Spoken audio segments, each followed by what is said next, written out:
इमाम हुसैन ने ये नहीं कहा मैं हुसैन रसूलुल्लाह का नवासा यजीद की बैत करूंगा फासिक व फाजिर की, ये नहीं कहा आपने। तवज्जो चाहता हूं, आपने ये नहीं फरमाया, बल्कि ये फरमाया मुझ जैसा उस जैसे की बैत कैसे कर सकता है। ये क़यामत तक आने वालों के लिए मैसेज है, हुसैन जैसा कभी भी यजीद जैसे की बैत नहीं कर सकता, और ना ही वैसों की ताकत को वो मान सकता है। और अल्हम्दुलिल्लाह हमारी माओं ने बचपन से हमें हुसैन को ही सुनाया है, यजीद को नहीं। इसलिए आज अगर किसी तख्त पर यजीद बैठा हो तो हमें डर नहीं लगता इस बात का कि वो गर्दन उड़ा देगा, हमें इस बात का खौफ नहीं लगता कि फांसी पर चढ़ा देगा। हमें इस बात का यकीन है कि अगर हमारे टुकड़े भी हो जाएंगे तो इंशाअल्लाह हमारी रूहें करबला जरूर पहुंचेंगी। इमाम हुसैन के साथ क़यामत के दिन उठाए जाएंगे, हक बात करते हुए अगर दुनिया से जाएं। अजीज़ान गिरामी वक़ार, मैं तारीख की चंद झलकियां आपके सामने रखूंगा। मुझे हुक्म भी हुआ है, बहुत जल्दी वक्त खत्म हो जाएगा, समेटना है। मैं चंद मिसालें आपके सामने रखता हूं। ताकत किसे कहते हैं, कुव्वत किसे कहते हैं। जिम में जाकर बॉडी बनाने वाला ताकतवर है, काजू बादाम खाने वाला ताकतवर है, मुक्के मारने वाला ताकतवर है। कौन है ताकतवर? ताकत किसे कहते हैं?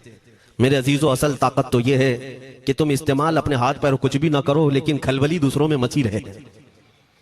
यह असल ताकत है, ये रब ताला की तरफ से दी हुई होती है इनाम में।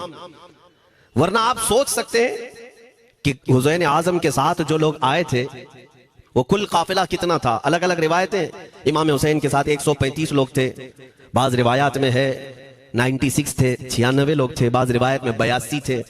शहीद होने वालों की तादाद 72 है।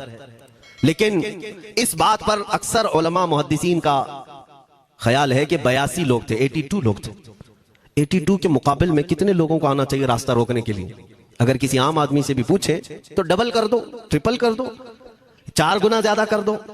नहीं, 82 को रोकने के लिए पहले 1000 लोग आए, फिर वो 1000 के बाद 4000 प्लस आए, 5000 लोग सिर्फ 82 लोगों को रोकने के लिए आए रास्ता। फिर ये लोग 4 दिन तक रास्ता रोकते ही रहे, 5000 लोग मिलकर। 10वीं मुहर्रम होने से पहले पहले फिर तकरीबन 16000 लोग आए, यानी तकरीबन पूरे टोटल मिलाकर 22000 के करीब, 21000 समथिंग कुछ। 22000 की फौज क्या माने रखती है किसको रोकने के लिए? 82 लोगों को। इसी से समझ में आता है असल ताकत किसे कहते हैं। ताकत इसी को कहते हैं कि उधर 3 दिन के भूखे और प्यासे हैं, उनके खीमों में साजो सामान भी नहीं, जंग के असबाब भी नहीं, और वो जंग की नीयत से भी नहीं गए। उसके बावजूद 22000 के सीनों में जो खलबली मची है, दुनिया इसी को समझ नहीं पा रही है। अगर दुनिया ये समझती है क्वांटिटी का नाम ताकत है तो हम उसको रद्द करते नहीं, क्वालिटी का नाम ताकत है। ईमान ये असल ताकत है। और एक तारीखी बात मैं आपके सामने रखता हूं। इमाम हुसैन का रास्ता रोकने के लिए सबसे पहले यजीद की फौज से जो शख्स आया था उसको हुर बिन यजीद कहते हैं। हुर बिन यजीद अर्रियाई 1000 का लश्कर लेकर के इमाम हुसैन का रास्ता रोकने आए। 2 दिन तक इधर उधर घुमाते रहा, और जब जब नमाजें होती रही इमाम हुसैन मुसल्ला इमामत पर है और ये यजीदी इक्तिदा भी कर रहे हैं। हर जमात इमाम हुसैन के पीछे हो रही है। लेकिन मैं आपको बताता हूं, 10वीं मुहर्रम से पहले इमाम हुसैन ने खुतबा दिया और यजीदियों से कहा, क्या तुम मेरी हैसियत को नहीं जानते? मैं फातिमा जहरा का बेटा हूं, हैदर कर्रार का नूर नजर हूं, रसूलुल्लाह का नवासा हूं। मेरी निस्बतें क्या तुम्हें नहीं मालूम? तुम मेरे खून से अपने हाथों को ना रंगो। मैं तुम्हारे पास ऑप्शन रखता हूं, मैं इस रास्ते से अपने वापस मदीने की तरफ जाता हूं, या किसी साहिल की तरफ, या दिमश्क जाऊंगा। जंग करना नहीं चाहता तुमसे। ये 3 ऑप्शन जब इमाम हुसैन ने रखा तो यजीदियों ने एक को भी कबूल नहीं किया। वो जंग करना ही चाहते थे, इमाम हुसैन के खून के साथ खेलना ही चाहते थे। लेकिन जो हुर बिन यजीद है, तवज्जो चाहता हूं, जो खुद इमाम हुसैन का रास्ता रोकने के लिए आया, उसके दिल में यह बात आई और उसने आकर के 10वीं मुहर्रम को यजीदियों से कहा, मियां मान लो हुसैन की बात, 3 में से कोई एक बात मान लो, हम जंग नहीं करना चाहते, वो रसूलुल्लाह के बेटे ही तो हैं। तो सारे जो सिपह सालार बड़े बड़े थे, अमर बिन साद, शिमर वगैरह, हुर बिन यजीद से कहने लगे, तुझे कौन कहता है फैसला करने के लिए? तू सिपाही है, 1000 की नफरी तेरे साथ दी गई है, बस अगर तुझे हमारे साथ रहना है तो मैदान में जमा रहे, वरना चला जा, तू सुलह की बातें मत कर।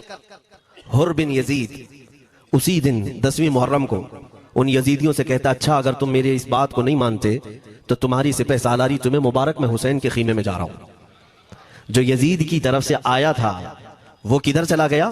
मौला हुसैन के खीमे में। कब?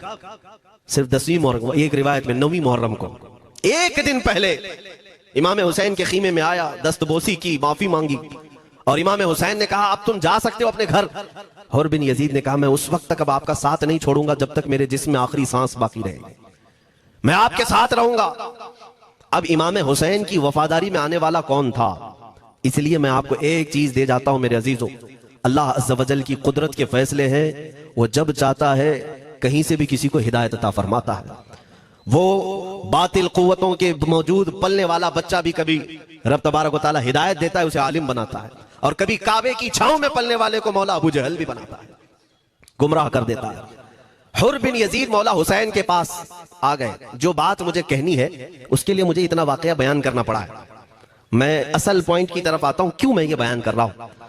जब 10वीं मुहर्रम को जंग शुरू हुई, अम्र बिन साद ने तीर चलाया, तो जानते हैं खीमा हुसैन की तरफ से सबसे पहले मैदान में उतरने वाला यही हुर बिन यजीद ही, यही उतरे अपने घोड़े पर सवार होकर उन्हीं यजीदियों से लड़ने के लिए जिनकी फौज में ये आए थे, उनके मुकाबले में लड़ने के लिए गए। और जब लड़ने की इब्तिदा हुई, सुबह से दोपहर के करीब तक वो लड़ते रहे, जवाल तक। अब जो बात कहना है तवज्जो से सुनो।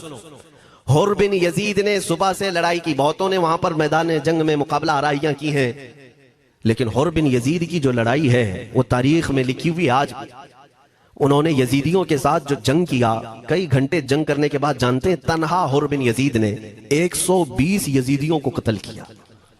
120 की तादाद, एक घुड़सवार एक ही है, 120 को मार गिराया। उसके बाद जामे शहादत नोश किया। मैं तारीख पढ़ रहा था, वहीं पर हमने किताब को रोक दी।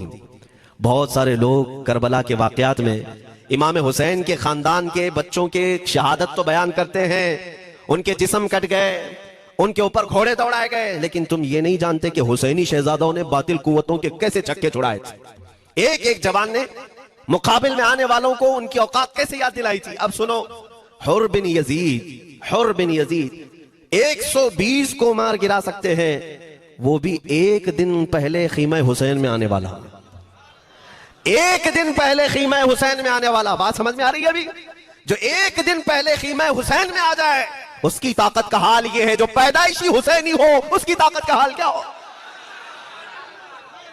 मेरे अजीजों, ताकत किसे कहते हैं ये समझो। यह और बात है कि लोगों को अपनी ही औकात मालूम नहीं, अपनी हैसियत मालूम नहीं है। होता क्या है मैं आपको बताऊं। अल्लामा अब्दुल मुस्तफा आजमी साहब ने एक बड़ी प्यारी बात लिखी है। वो गुजरात के हालात बहुत अच्छी तरह से जानते थे। आपने एक बहुत अच्छी बात लिखी जो हमारे तमाम चीजों से, या आज के जमाने में ये चीज मैच होती है। एक ताजिर तिजारत करने के लिए निकला, उसके पास कुछ कीमती हीरे थे, और वो हीरों की तिजारत करता था, और एक चोर उसके पीछे पड़ गया। और वो चोर रोजाना वो चोरी करने के चक्कर में रहता था कि जब रात को ये ताजिर सोए तो मैं ये हीरे निकाल लूंगा। लेकिन 2-3 दिन जब जब वो ताजिर सोता था, वो पूरे हीरे चेक करता था, कहीं नहीं मिलते थे। थक गया चोर। 3 दिन के बाद उस ताजिर को उसने पूछा, चोर ने कहा कि तुम हीरे रखते कहां हो, दिन भर तो तुम्हारे पास होते, रात में कहां जाते। तो उस ताजिर ने कहा, अकल का अगर तू इस्तेमाल करता तो तुझे बात समझ में आती। रोजाना मैं तेरे ही जुब्बे में रात को ये हीरे रखकर खुद सो जाता था। वो अपना नहीं तलाश करता, इसका तलाश करता, बिला तशबीह हो बिला तमसील। मेरे अजीजों, तुम्हारे पास जो ताकत है तुम्हें उसका अंदाजा नहीं। तुम जो मोहब्बत मुस्तफ़ा सल्लल्लाहु अलैहि वसल्लम की शमा अपने सीने में रखते हो, मौला करीम का वादा है तुम्हारे साथ, काना हक्कन अलैना नस्रुल मुमिनीन। रब ताला फरमाता, हमने अपने ऊपर लाजिम कर लिया है कि ईमान वालों की मदद करें, और हमने मदद देखी है, रब ताला की मदद देखी है। आज के इन हालात में मुझे बताओ, भौंकने वाले भौंक ही रहे हैं, बाकी तुम्हारा क्या बिगाड़ लिया, क्या तुम्हारा खराब किया। बस ये है कि तुम अपने अंदर खलबली मत मचाओ और ज्यादा खौफ और हिरास में मत जियो। अल्हम्दुलिल्लाह मुसलमान हैं, मोमिन हैं, किसी चोर कौम से तुम्हारा रिश्ता नहीं है। तुम दुनिया की उस अजीम कौम हो जो सिर्फ और सिर्फ अपने रब ताला के हुजूर झुकती है, और अपने रब तबारक व ताला के हुजूर ऐसे झुकती है।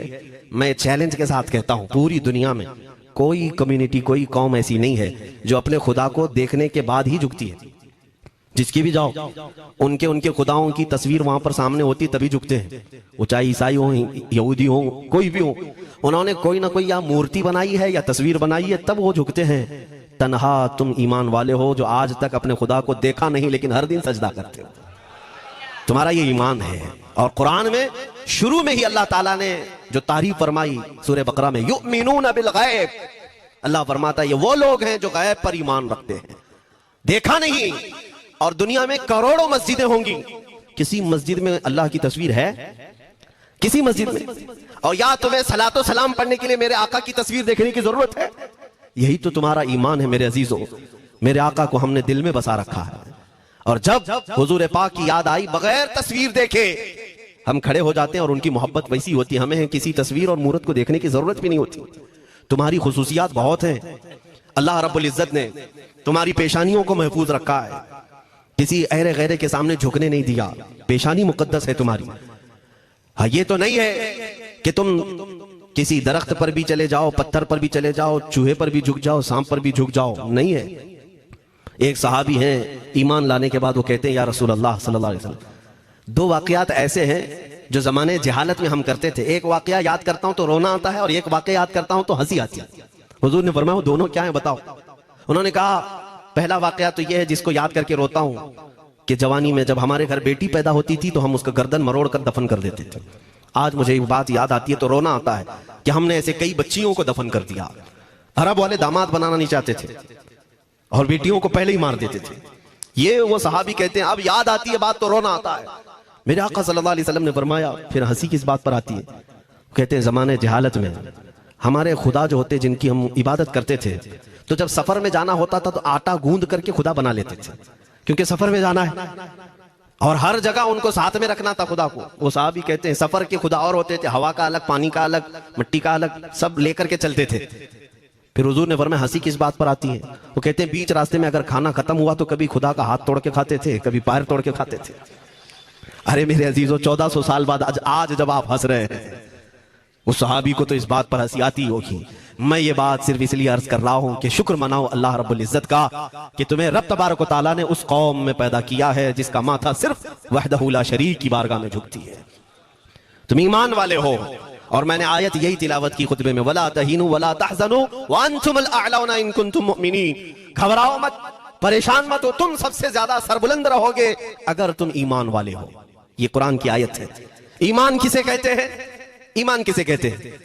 यानी अल्लाह ने फरमाया अगर तुम ईमान वाले हो तो सबसे ज्यादा कामयाब हो। अब हम पूछते हैं रसूल पाक से ईमान किसे कहते हैं? मेरे आका की जुबान से सुनो, ला युमिनु अहदुकुम हत्ता अकूना अहब्बा इलैहि मिन वालिदिही व वलदिही वन नासि अजमईन। हजरत अनस से रिवायत है, हुजूर पाक सल्लल्लाहु अलैहि वसल्लम फरमाते हैं तुम में से उस वक्त तक कोई कामिल ईमान वाला नहीं हो सकता जब तक अपने वालिदैन, अपने बच्चे, अपने और सारे इंसानों से ज्यादा मैं उसके नजदीक महबूब ना बन जाऊं।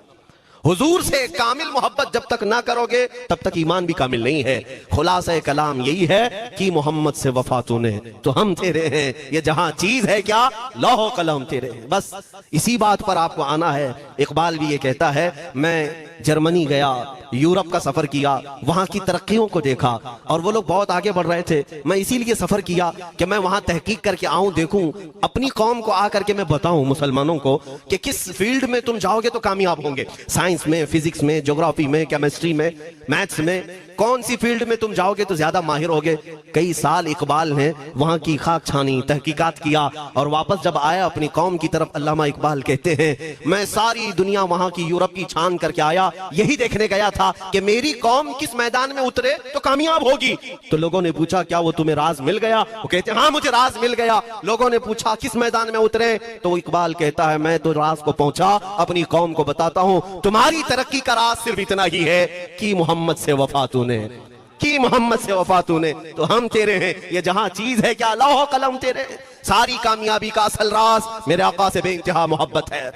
मैं दीनी शख्सियात की बात अपनी जगह पर, जो जिसको आप दुनियावी उलूम कहते हैं, लाओ मैथ्स का कोई बहुत बड़ा माहिर रियाजीदान या कोई साइंटिस्ट आपको ऐसा लगता हो, लाओ मेरे आला हजरत इमाम अहमद रजा फाजिल बरेलवी के सामने।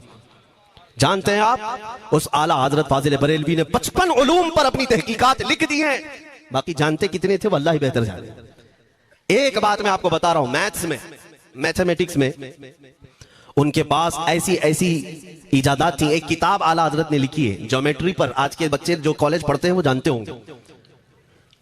ज्योमेट्री की भी कई उसमें अकसाम लिखी गई हैं, और आला हजरत ने एक किताब लिखी है कश्फुल इल्ला अन सिमतिल क़िबला, क़िबला पहचानने का इल्म।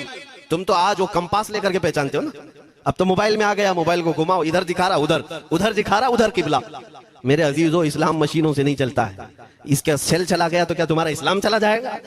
इसकी बैटरी चली गई तो क्या तुम्हारा दीन चला जाएगा? नहीं, इस्लाम मुकम्मल कवायद और जवाबित के साथ है। सारी मशीनें खत्म भी हो जाए, इस्लाम ने तुम्हें कायदे बनाकर दिखाए हैं, प्रैक्टिकल। ये क़िबला पहचानने का इल्म होता है। शहर का तूलुल बलद अर्जुल बलद देखना होता है, बहुत सारी उसमें चीजें, उसकी सतह समंदर से ऊंचाई कितनी है, फिर सितारों को देखा जाता है, फिर पहचाना जाता है क़िबला, उसको हिसाब में लगाया जाता है। आला हजरत ने ये जो किताब लिखी पूरे 1400 साल में, आला हजरत की ये किताब जिसमें 10 कायदे खुद उन्होंने इजाद किए, उनसे पहले किसी ने नहीं लिखी, खुद उन्होंने इजाद किए। और उसके बाद आला हजरत ने चैलेंज के साथ कहा कि मैंने, फकीर ने ये 10 कायदे इजाद किए हैं, इस पर कोई अमल करके क़िबला पहचानना चाहे तो उस पर अमल करके खड़ा हो जाए, अगर हिजाबात हटा दिए जाएं तो काबा उसकी नाक के सामने होगा। आला हजरत ने लिखा है काबा ऐन उसकी नाक के सामने होगा। परफेक्ट कायदे उन्होंने लिखे। ये कायदे कहां से आए? हिसाब, मैथमेटिक्स। जो अलीगढ़ के प्रोफेसर अपने फंसे हुए मसाइल हल करने के लिए आला हजरत के पास आए, वाकयात आपने सुने होंगे। अब मैं आपसे कहता हूं, एक बहुत बड़े प्रोफेसर साहब अलीगढ़ के, वो लंदन या ऑक्सफोर्ड जा रहे थे या जर्मनी जा रहे थे कुछ मैथ्स के फंडे हल करने के लिए। आला हजरत के खलीफा ने उन्हें मशवरा दिया कि चले मौलाना अहमद रजा साहब बरेली में रहते हैं, उनसे बात कर लेंगे। पहले तो उन्होंने मजाक उड़ाया, मौलवी लोगों का काम है, प्रोफेसर जिसमें फंसा हुआ है। उन्होंने कहा लंदन और जर्मनी जाने में जितना खर्चा आता है उससे कम ही बरेली को लगता है, एक बार ट्राई कर लीजिए। वो आए आला हजरत के यहाँ, वो मौलाना सैयद सुलेमान साहब के कहने पर जब आला हजरत के पास आए, असर का वक्त था, अजान हो चुकी थी, आप मस्जिद की तरफ जा रहे थे। प्रोफेसर साहब से मुलाकात हुई, आला हजरत ने पूछा कैसे आना हुआ? उन्होंने कहा एक बहुत पेचीदा मसले में फंस गया हूं, मैथ्स का, रियाजी का, हिसाब का हल नहीं होता, इसके लिए मैं बाहर का सफर कर रहा था। आपके शागिर्द मौलाना सुलेमान साहब ने कहा कि आपसे मिलने। आला हजरत ने कहा दिखाएं क्या मसला है? उन्होंने कहा इतने शॉर्ट टाइम में ये हल नहीं होगा, नमाज के लिए आप जा रहे हैं। आला हजरत ने फरमाया फिर भी दिखाओ। आला हजरत को उन्होंने वैसे ही खड़े दिखाया। देखते ही आला हजरत ने उंगलियां रखी और कहा इसका यहां से, इसका यहां से, फलां का यहां से, इस तरह आप लगा करके देख ले, मैं असर की नमाज से फारिग होकर आता हूं।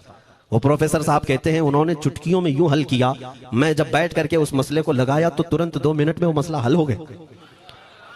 अब जिसके लिए मैं ये वाकया अर्ज कर रहा हूं सुनो। वो हैरत में आंखें फटी फटी रह गई उस प्रोफेसर साहब की।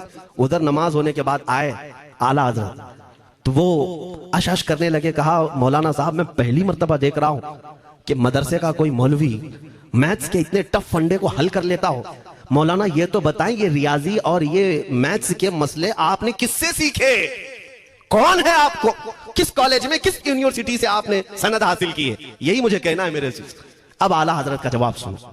कहते हैं जनाब मैंने अपने वालिद से सिर्फ प्लस माइनस और मल्टीपल के मसले सीखे, जमा, नफी और ज़रब हमारे वालिद साहब ने बस इतना ही सिखाया।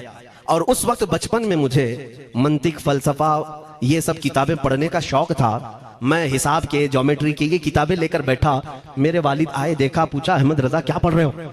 मैंने दिखाया ये मंतिक है, फलसफा है या हिसाब की किताबें हैं। मेरे वालिद ने वो किताबें अपने हाथ में ले ली और कहा जा रसूलुल्लाह की हदीसें पढ़, सदके में सारे इल्म दे दिए जाएंगे। आला हज़रत फरमाते हैं उसके बाद मैंने अपनी जिंदगी मेरे मुस्तफा के कदमों में लगा दी। ये जो आप देख रहे हैं ये मेरे मुस्तफा के कदमों से छन कर मुझे मिला है। बस बात समझ जाओ, ताकत